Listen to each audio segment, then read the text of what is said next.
Jeff Rath, another interview with CBC. It's fantastic. Let's take a look. Here's a little bit of an introduction, then we'll get to Jeff. Okay, let's return to our top story tonight. A judge has thrown out the petition that would have paved the way for a referendum on Alberta separating from Canada. CBC's Trisha Kindleman has been looking into this for us. Okay, then moving forward in this clip here, we'll get to Jeff. Jeffrey Rath is a lawyer for Stay Free Alberta, and we are going to hear from him right now. Here he is, joining me now from Foothills, Alberta. Welcome to the program, Jeffrey. Well, thank you for having me on. So we kind of know your reaction because Trisha was just reading your post to social media there, and I'm not really surprised by it, that this is not what you were obviously hoping to hear from the court. I'm curious, because you talk about you appealing, and I also understand, you know, the government is going to appeal. So do both parties potentially file an appeal here? Well, first of all, we expected this decision from the court. I mean, we filed a recusal motion a couple of weeks ago on the grounds of reasonable apprehension of bias. So this decision was completely unsurprising to us. I mean, obviously we're appealing. Obviously the province of Alberta is appealing. This decision effectively makes Alberta ungovernable. If people thought the Cowichan decision was bad, if you really dig into what was done in this decision, it basically means that governments can't govern. I mean, there was no treaty right that was identified as being infringed in the context of this decision. How does putting signatures on a petition and having those signatures counted and transmitted to the legislature infringe anybody's right to hunt? Nobody's right to hunt was infringed during the treaty. Nobody's right to fish or trap was infringed.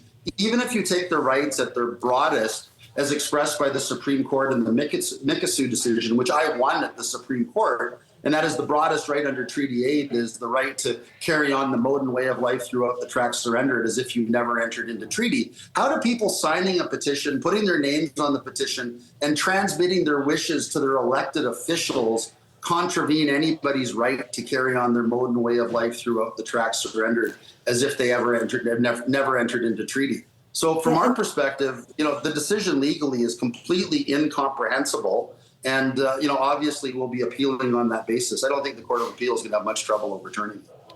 Right. And so it sounds like you are good in these interviews. And I know people have made similar points before, but some of these First Nations, they just are upset about everything. I know the people that run these First Nations don't speak for every Indigenous person, but anything short of just absolute pandering and totally sucking up to these chiefs seems to be a problem. This is a recent story, the news today, about the Mark Carney, Danielle Smith potential pipeline in the future. I won't hold my breath, but First Nations upset about that. Shocker. A deal to clear the way for a new pipeline may bridge the long-standing ideological divide between two governments, but other players are prepared to fight it. The most likely routes for a new pipeline from Alberta to the BC coast are along the existing Trans Mountain pipeline corridor, which Ottawa seems to favor, or a shorter northern route that Alberta prefers.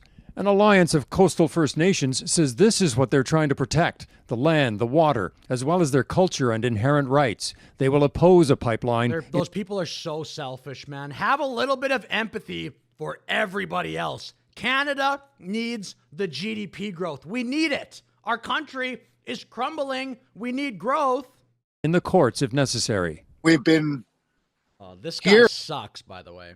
For, you know, well over 14,000 years looking after our lands and waters, and have a responsibility to care for that and pass it to the future generations. To some, what a stupid argument. It's 2026. We could all say that. Every one of us could go back and say, oh, 14,000 years ago, is that what he said? My ancestors were doing this, and I want to protect it. Just fucking grow up, bro. Okay, back to Jeff Rath. Kind of prepared for that, given that you say you anticipated this. And to your point, we heard the Premier calling this duty to consult in this particular case murky, which is why she says the provincial government intends to also appeal. Can I ask you, we were talking to a First Nation chief just a little earlier about what duty to consult looks like. And it sounds to me like you have given this some thought. It isn't a veto, correct? It is a consultation process. Right. I've actually won more consultation cases in the courts of Canada than any lawyer in the country, right? So quite frankly, I was, again, not surprised, that the judge rendered this decision the way that she did, but it's completely outside of the law as anybody knows it.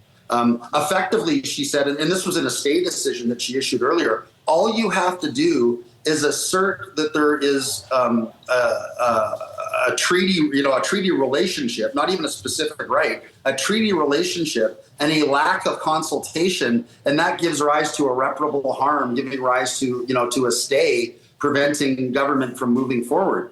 The judge, from our perspective, and this is why we're appealing, has a very weak grip on the law as it applies to First Nations rights in Canada, and obviously we'll be appealing on that basis. Okay, so an appeal obviously takes time, as do, well, I say probably consultation takes quite a bit of time as well. So where does that leave your movement? Well, our movement's full steam ahead because, of course, the one thing the justice said in this decision was that if Danielle Smith and the Premier of Alberta, simply on the basis of 301,620 signatures of supporters of the United Conservative Party of Alberta, were to put that question on a referendum ballot under Section 1 of the Referendum Act of Alberta, the court confirmed that that would be perfectly legal. So we have this bizarre circumstance where it's not legal if people go out and organize and have a 300,000 plus people put their names to a petition, but it's perfectly legal if the Premier does it of her own volition under Section 1 of the Referendum Act, at which point the secession process contemplated by the Supreme Court and the secession reference is engaged. And according to the court, and I think wrongly, that then at that point, the court has no further jurisdiction to intervene.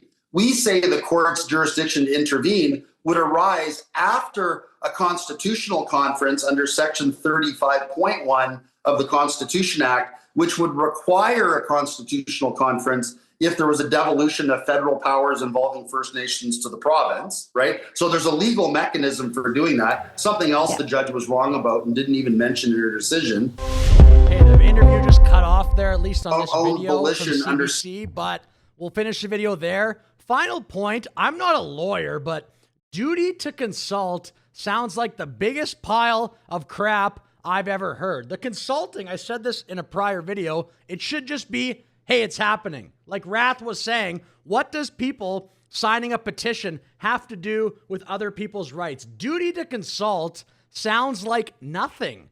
It sounds like for these First Nations, what they actually mean is we want a duty to have a veto.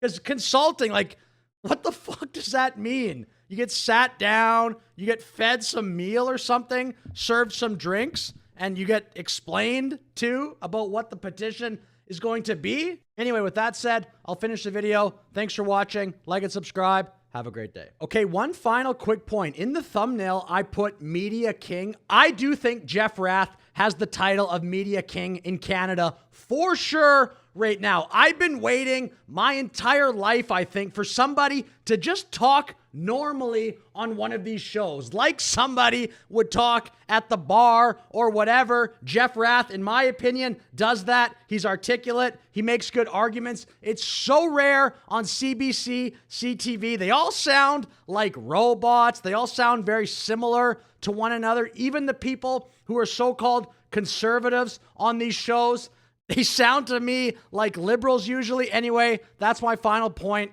I do think Rath is the media king in Canada. There's nobody even a close second. That's because I like Rath. It's also just nobody else is good at it.